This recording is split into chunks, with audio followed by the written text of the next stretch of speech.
Climbing Kilimanjaro requires serious gear. You could face a wide range of conditions, from warm days to cold nights and everything in between. Therefore, you need to be properly equipped on the mountain. Although we provide a complete gear list and thoroughly explain every item on our website, unfortunately, people still get things wrong. I'm Kevin with Ultimate Kilimanjaro, and here are the 8 biggest gear mistakes people make. Number 1. Overpacking. This is the most common error we see. It's very understandable, particularly for those who have never backpacked before. People bring far too much gear, believing this amounts to being better prepared, but in actuality, it hinders your performance. Excessive clothing, comfort items, and random gadgets all add weight. This makes your duffel bag and backpack heavy and bulky. Park regulations limit the amount of weight that porters are allowed to carry. Your duffel bag, which will be transported by our crew between campsites, must be under 33 pounds or 15 kilograms. Your Daypack, which you carry yourself, should be no more than 15 pounds or 7 kilograms. If you're struggling to stay within these weight requirements, you're almost certainly overpacking. We urge you to stick to the Ultimate Kilimanjaro gear list in terms of the specific items you bring and the number of each item.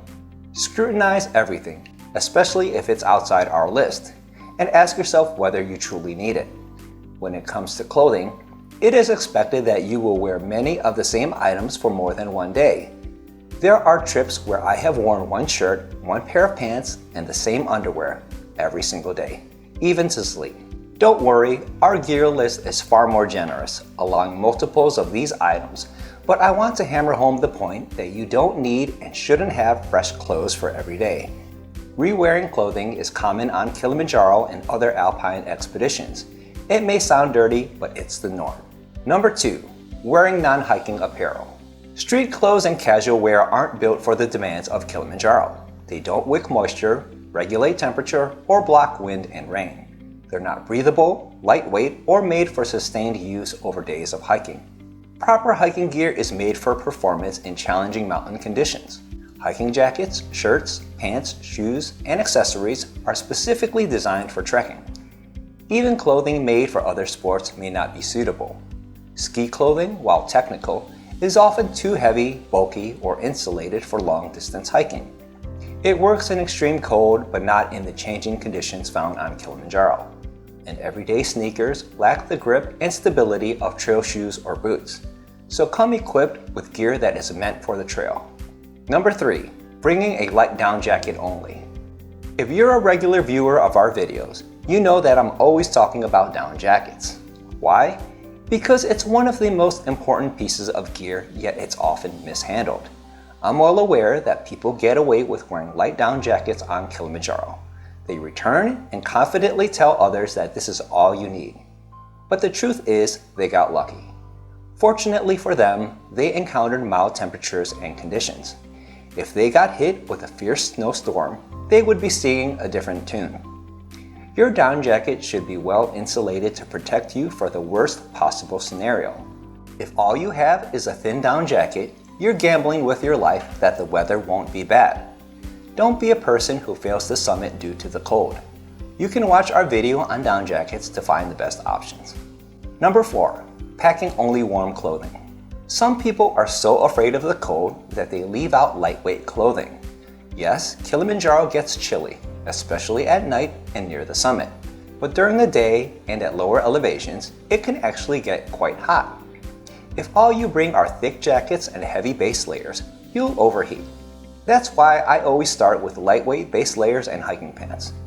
They help regulate your core temperature and prevent sweating during the day. When it gets cold, you simply add insulating layers on top. That's the advantage of the layering system. It's versatile and adaptable to a wide range of weather conditions, so don't omit warm weather clothing. Number 5. Wearing the wrong shoe size. Most people are not wearing the right shoe sizes. Studies show that 1/3 of men and half of women wear shoes that don't fit properly. You can get away with it at home, but on Kilimanjaro, you will pay a price. Ill-fitting shoes are one of the most common causes of blisters, bruised toenails, and other foot problems. Your hiking shoes or boots should not be snug at the toe. you need a minimum of a ½ inch of space between your longest toe and the front of your shoe. For Kilimanjaro, you can go up to a full inch of space. If you're unsure of your shoe size, have a professional measure your feet. There's a good chance that what you're wearing is too small. Number 6. Not testing your gear beforehand. Training for Kilimanjaro isn't just about building fitness. It's also about testing your gear. Too many people buy their gear at the last minute and then show up with brand new equipment they've never used before. That's a mistake. Each piece of clothing should be evaluated under real-world conditions. Test your gear in different weather if possible. Shirts, pants, jackets, and footwear should all be worn in advance to check for comfort, fit, and how well they perform. Same goes for your backpack, hats, gloves, and any other accessories. Even small issues can become big problems over time. Your sunglasses might feel fine when worn for 1 hour, but how do they feel after 8 hours? Your backpack was comfortable at the store, but what about when it's fully weighted and carried for several hours? Your new footwear worked well while you walked around town, but how do your feet hold up after a long day of hiking up and down slopes? These are the things you'll want to know before you arrive, while you still have time to make adjustments. Once you're on the mountain, you're stuck with what you have. Runners have a saying, nothing new on race day. That applies to hikers too. Test your gear before committing to climbing Kilimanjaro with it. Number 7. Having a messy duffel and daypack. Every time I climb Kilimanjaro, there's always someone who loses a piece of gear. If your belongings are randomly scattered around your daypack, duffel bag, and tent, you'll almost certainly end up wasting time and energy searching for what you need. When you're tired, cold, or short on oxygen, you'll want to make things easier for yourself, so pack with an organized system. I group my items by categories into different colored stuff sacks. Accessories like gloves, hats, and neck gaiters go into one stuff sack.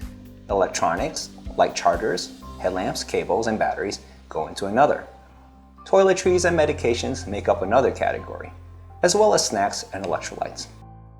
In my daypack, I keep the things that I need often, like lip balm, sunscreen, and hand sanitizer, in the top compartment, called the brain. I also pull out the snacks and electrolytes that I will consume during the day. Keeping things in consistent spots means you stay organized and efficient. Ultimately, this helps to reduce the mental load over the course of a long expedition. Number 8. Skipping trekking poles. Trekking poles are an optional item on our gear list, but we highly recommend them. They help preserve your legs, boost efficiency, and aid in balance. Using them on the days leading up to the summit puts you in a better position to tackle the big day simply because you'll endure less wear and tear on the way up. I know that many people hate trekking poles. They believe they're unnecessary, find them awkward to use, and think they're a sign of weakness. In reality, experienced and very capable mountaineers use poles, not because they're weak, but because it makes them even stronger. With proper technique and a little practice, trekking poles are a major advantage, especially on steep slopes, tricky descents, and long distances. Even if you feel like you don't need them early on, you'll be finishing in better shape with them. There's not many people who would not benefit from using trekking poles. There you have it, the biggest gear mistakes people make on Kilimanjaro. Check out my video on the most important gear items for climbing Kilimanjaro, because these are the things you need to get right. Please like and subscribe for more helpful videos, and visit our website to see all of our gear recommendations. I'll see you on the summit.